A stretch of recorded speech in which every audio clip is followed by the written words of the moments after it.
Fairy Tail 100 Years Quest Chapter 204 is officially out, and things happen in this chapter that's really cool, and also something that I think we all probably should have expected with how last chapter left off, as well as giving us a bit more information on what is currently going on with Alderone's final gambit at the end of the previous chapter, seemingly.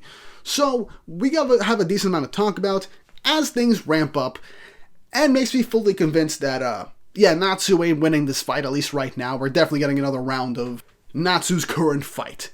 And with what's going on in this chapter, it is very likely that we are potentially getting what Lucy alluded to with that basically foreboding message after she got Aquarius, with the idea of something happening shortly after getting back Aquarius.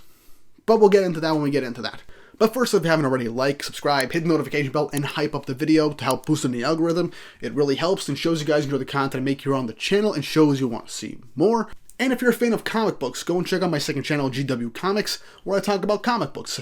Mainly DC-centric right now, but I'm going to expand to a few other miscellaneous videos and other publishers as well, whenever the time comes.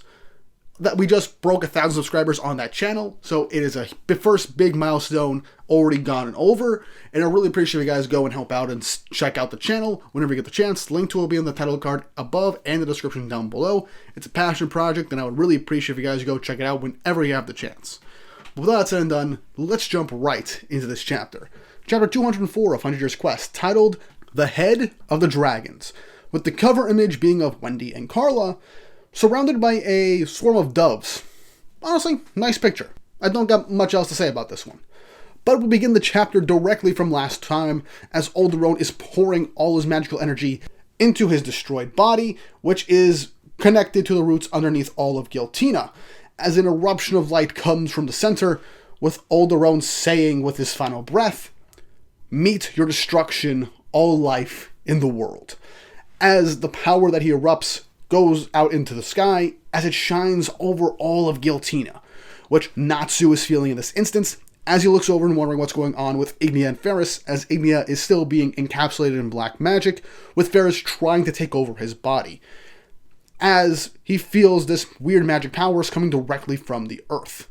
The exits get knocked back, as we then see what last chapter was showing us, with the ground turning into dragons, as literally they begin to turn into actual dragons, the ground, as they all fly into the air.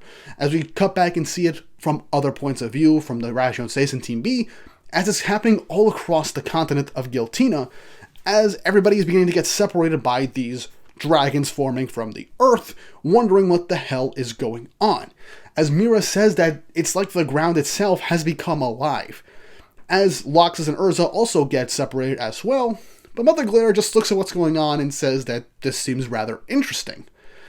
And everybody just gets fully separated, and to help sell this, Lucy and Gray try to reach out their hands to each other so that they can stay together, but Lucy is pushed away from the living earth that is separating everybody as the dragons roar into the air, as these tree dragons just continuously erupt. Celine, now by herself and basically ground zero of this massive spell, is looking around saying how she's never seen magic like this before. And Natsu, still in the center of this madness, stares at the black sphere that is encapsulating Ignia, as we now get a look into the mind of Ignia, as Faris' soul is looking over Ignia's. As she stares down, naked, obviously, whenever you depict two people's souls, as she begins to say that she'll take his power and his body, saying that she is acnologia with the power to consume magic, as she towers over Ignia, saying that it's about time he stopped playing with flames, Fire Dragon, as the dark magic begins to encase Ignia fully as he screams out in pain, with Faris gleefully saying, "I'll burn up the earth for you. People, dragons, animals, I'll destroy it all." But as markings appear over Ignia's face, as he seems to be getting consumed, he unleashes a devilish grin, as he then says, "Maybe we were destined to meet. To attain the black dragon, my dad couldn't," as this shocks Faris, as Ignia is able to move, and goes up to her saying, "Yeah, let's destroy everything," as Ignia unleashes flames in the spiritual realm, trying to burn up Faris, With Faris questioning what the hell is going on, he's supposed to be under her control in this state. And she's then getting engulfed by flames, and she's starting to burn up, as she's trying to whisk it away, saying that this is nothing. As Ignia says, "Don't look so happy. I'll take you with me," as he then encases her in flames as he begins to seemingly burn away Faris' soul completely, as the dark cocoon shatters around him, as Ignia begins to emerge from the sphere, as his magic is increased over, saying Universe Omega is complete. Everything will become dragons, as Natsu is in shock, staring at the new Ignia. As Ignia says, "I will stand at the head of the dragons," as he showcases his new power. His left arm is now that of acnologia's, and part of his body and hair has been dyed black. And this is now his new form. With Natsu looking over at the stronger, amped up Ignia, Ignia ends the chapter by saying, "I become the Black Flame Dragon," smiling as the chapter ends. Now, this is another quick chapter, so we got a couple things to go over. Let's go over the most important one, at least with how things are going with this chapter: Ignia's new form. Honestly, this was one of two things that would have happened. Most likely, either A, Faris would have taken Ignia's body, but Ignia's consciousness would still be, within, and then he would have broken free at some other point, or what just happened now. Ignia overpowered Faris and took her power instead, and seemingly erased her consciousness within the spiritual realm. This probably confirms the most that what Faris was doing was dragon takeover magic, because if we remember all the way back at the beginning of Fairy Tail, when we were talking about beast takeover magic, it all comes down to your strength and your sense of will. If you are not mentally or willfully prepared and strong enough, whatever you try and take over will take over you instead. You will be a part of that beast for as long as possible. This happened to Elfman and what led to the quote-unquote death of Lizana when he lost control of that beast soul that he tried all those years ago, leading to everything that happened. What Faris was trying to do was to literally subjugate the soul of Ignia and to make his power hers. But Ignia, being Ignia, is strong-willed, and so he seemingly completely overpowered her will to destroy, and he took her power instead, taking her over and her abilities and acnologia's abilities instead. Which was one of the most likely things to happen, let's be honest with ourselves. Now, Ignia has gotten the boost from Faris. Now he has black magic and the powers of acnologia combined with his fire god flames. And let's be honest, Black Flame Dragon is a pretty cool name.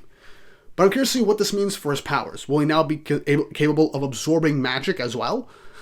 I'm not sure, but the possibility is there. And this might make Natsu's flames less powerful, but this also confirms, well, this fight's going to end with Ignia's victory, because, let's face it, if the main villain is getting a power boost after the MC gets a power boost that puts them on equal footing, this is just going to lead to Ignia winning, and having to give us a new arc to focus on Ignia again. I can make a whole video speculating what's going to happen in the future, but with that being said, Faris' forces have been done and dealt with, and right now it seems like she is out of the picture, and the main reason to bring her in was for nostalgia for acnologia and Zeref in terms of Dragon King's Festival, and to give her basically as a power-up to Ignia to make him even more of a threat. So, for right now, Ignia beat the fraud allegations pretty much immediately after the course of a single chapter, but either way, I'm curious to see where this one thing is going to lead, because, well, Ignia might end up being the final villain of the story, or something else will happen. Either way, I'm excited to see what happens next, and if I'm going to be honest, this arc's pacing and just everything about it has been super inconsistent and all over the place, let's be honest with ourselves, over the last 2 years. So, I'm not confident this will end in a very super satisfying way, but at this point, I'm just along for the ride, and I'm just having fun with what's going on. If there's something that needs explaining, and to be made more logical, and to ground down a bit more, I'll be there. If there's something I like and I think is cool, I'm going to say it. Like Ignia's new form, it's cool, and I can kind of explain it away to a degree, but even then, the arc itself has been super weird. That aside, now the second thing. What's going on with Alderone in this instance? Because he's seemingly destroying the world, for all we know. And Ignia says that the world will be dragons. And the earth itself is shaping out into dragons. What I think is going on is Alderone is taking the roots that Doggermog made all throughout Giltina, and is literally using his power to turn them into dragons with Universe Omega, creating a swarm of giant dragons, changing the landscape of Giltina, and making it mostly dragons. Will this turn other people into dragons? Perhaps. The possibility is there, since that is the power of Universe Omega, and this pretty much confirms that Natsu didn't fully stop the plan when destroying Alderone's body.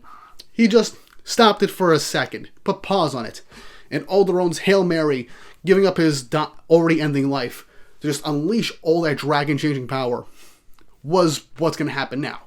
And with everybody getting separated by these Earth-made dragons, newly created dragons, Giltina will literally become a continent of dragons, and for all we know, the scale will be that this will affect the entire planet, since Ignia said he's going to be the head of the dragons, and this will be a world of dragons, where the world will become dragons. So, yeah, this is very interesting, and I'm curious to see where this is going to lead. But with everybody being separated, this could be the lead-up to what could hopefully be the final arc of 100 Years Quest, and what future Lucy, in her notes, like I said at the beginning of the chapter, was alluding to, with wondering if she knew how things would turn out. I don't think characters are going to die, because this is Fairy Tail and this is a sequel series. I doubt that's going to happen. But I do hope that this ends up, now that the Irrational Insects are gone, Fire and Flame are basically out of commission, potentially, I do truly hope that with the Calamity Bloods now and Ignia's power boost, we just focus on Ignia's stuff without any other interruptions and keep it more focused. Because if what this arc desperately needs is focus, it needs proper focus. Everything that happened this arc could have been separate arcs individually. The Irrational Insects could have been an arc, Fire and Flame could have just been their own arc, but we mashed them together, and the pacing just didn't really mesh. It just felt all over the place, and it just fed into getting a power-up at the end of the day, and just, I don't know, it felt like a waste of time half the time. But either way, I'm always excited to see what happens next, because you never know, Mashima might pull something out his butt and make it at least entertaining at that. Because at the end of the day, Fairy Tail is just a lot of fun to read and watch. We get cool shit, we get cool concepts, we get fun fights for the most part. I'm here for it. If I have to complain about something and critique it, I will. But despite the criticisms of this arc and the previous one, I'm still having fun with it. Because unlike Gold Owl, I am having a lot of fun with a lot of stuff that happens in these chapters, and it gives me ideas for different videos leading into it. So, it has that going for it at least. But you guys let me know your thoughts and opinions in the comments section down below on what's going to happen going forward. Do you think the continent turning of the dragons will be something else? What do you think of Ignia's new form and how he overpowered Faris' soul? Do you think Faris' soul will come back in some way for some reason to fight back against Ignia to help Natsu win? I just thought of this now as I was concluding this video. Or do you think this is a permanent thing and Faris was literally just there to be a power-up for Ignia so Natsu doesn't win in this instance with Ignia's flames by themselves? Let me know in the comments down below. And what's more, if you haven't already, like, subscribe, and hit the notification bell for updates on future videos. Really helps, and it shows you guys enjoy the content I make here on the channel and shows you want to see more. With all that said and done, hope you all have an awesome day. You know what I just remembered? Ignia's new design is super resemblant, almost identical, to the design of Future Rogue during the Dragon King Festival in the Grand Magic Games. With all the callbacks we've been getting, that makes so much sense that this is the callback with Ignia's new form to just be a cooler version of what Future Rogue looks like. I don't know, that just occurred to me now.